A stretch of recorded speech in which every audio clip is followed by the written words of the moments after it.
সন্তানকে সঠিকভাবে গড়ে তুলতে শৃঙ্খলাবোধ শেখানোর ভূমিকা গুরুত্বপূর্ণ। আর এই শৃঙ্খলা শেখানোর দায়িত্ব বর্তায় প্রথমে বাবা মা, এরপর শিক্ষকের। সন্তানকে কি করে শেখাবেন নিয়ম নীতি তা জানা প্রয়োজন। সন্তানের কাছে নিজেকে রোল মডেল করে তুলুন। মৌখিক ইনস্ট্রাকশনের পাশাপাশি নিজেও নিয়ম মেনে চলুন, অনেক বেশি ইফেক্টিভ হবে। আপনি যদি সময়ে অসময়ে টিভি চালিয়ে দেন বা ফোনে আড্ডা দেন, তাহলে কখনোই আশা করবেন না আপনার ছেলে মেয়ে সময় মতো হোমওয়ার্ক শেষ করবে। নিজের সময়ের কাজ সময়ে করুন, সন্তানরা আপনাকে দেখেই শিখবে। আপনি যদি সন্তানের থেকে সম্মান আশা করেন, তাহলে আপনাকেও ওকে সম্মান করতে হবে। যত ছোটই হোক না কেন, ও যে পরিবারের একজন অন্যতম গুরুত্বপূর্ণ সদস্য, এই বোধটা যেন ওর ছোট থেকেই জেগে ওঠে।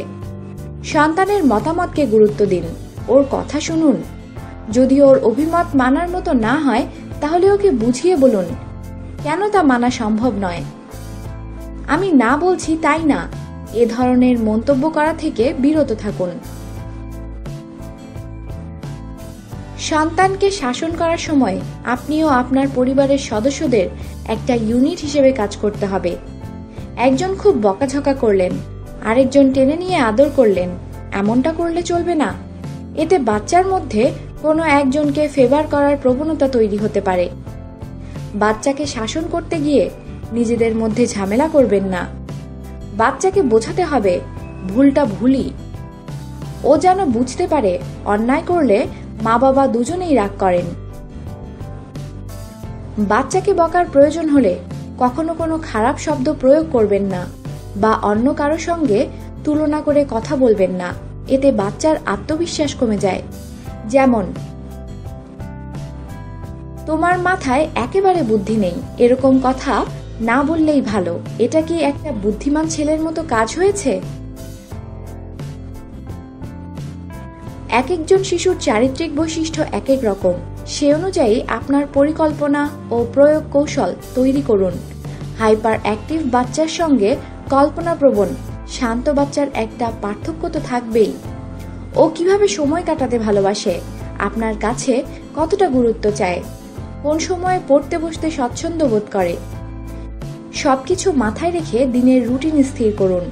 ওর মতামত নিয়ে রুটিন তৈরি করুন। তবে খেয়াল রাখবেন, রুটিন একবার তৈরি হয়ে গেলে তা যেন নড়চড় না হয়। খুব বেশি নিয়ম কানুন বাচ্চাদের উপর চাপিয়ে দেবেন না। স্কুল থেকে ফিরে অন্তত 2 ঘন্টা যেন ছুটোছুটি করে বন্ধুদের সঙ্গে খেলতে পারে। ছবি আঁকা, স্ট্যাম্প জমানোর মতো নিজস্ব কিছু শখ থাকলে উৎসাহিত করুন। নিয়ম কখনোই চাপিয়ে দেবেন না। কোনো সিদ্ধান্ত নেওয়ার আগে ওর পছন্দ অপছন্দকে গুরুত্ব দিন। কেন আপনি সিদ্ধান্তটা নিচ্ছেন সেটা বোঝালে ওর কাছে নিয়ম পালনের গ্রহণযোগ্যতাও বাড়বে। কোনো অন্যায় করতে দেখলে প্রথমে ওয়ার্নিং দিন, বুঝিয়ে বলুন, তারপর শাস্তি দিন। শাস্তি মানে কিন্তু চেঁচামেচি বা গায়ে হাত তোলা একেবারেই নয়। কিছুদিনের জন্য ওর পছন্দের কোনো জিনিস বন্ধ করে দিন বা ওর সঙ্গে কথা বলা কমিয়ে দিন। সবার সামনে ওর সমালোচনা বা নিন্দা করবেন না, এতে ওর আত্মবিশ্বাসে চির ধরতে পারে। কথাবার্তায় আচার আচরণে ইতিবাচক ইঙ্গিত থাকলে ও উৎসাহিত বোধ করবে। কোনো উপলক্ষ ছাড়াই ওর পছন্দ মতো ছোট কোনো উপহার দিন, যাতে ও বুঝতে পারে ওর ব্যবহারে এবং কাজকর্মে আপনারা খুশি। ওর সামনে কখনোই কোনো গুরুজনের সমালোচনা কিংবা মিথ্যাচার করবেন না, তাহলে ও তাদের প্রতি শ্রদ্ধা তো হারাবেই, আপনাকেও শ্রদ্ধা করতে শিখবে না। এই অশ্রদ্ধার ওর আচার আচরণে ফুটে উঠবে। বাচ্চাকে সময় দিন, যাতে আপনারা একে অপরকে ভালো করে চিনতে পারেন। এ সময়টুকুর মধ্যে সুস্থ রুচি, সামাজিকতার খুঁটিনাটি ওর মধ্যে গেঁথে দিন। রুটিন ভাঙার মজাটাও ওকে উপভোগ করতে দিন, কোনো এক ছুটির দিনে বা স্কুল ছুটির সময়ে।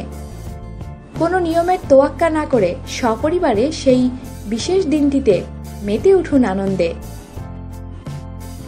আশা করি টিপসটি আপনাদের কাজে লাগবে।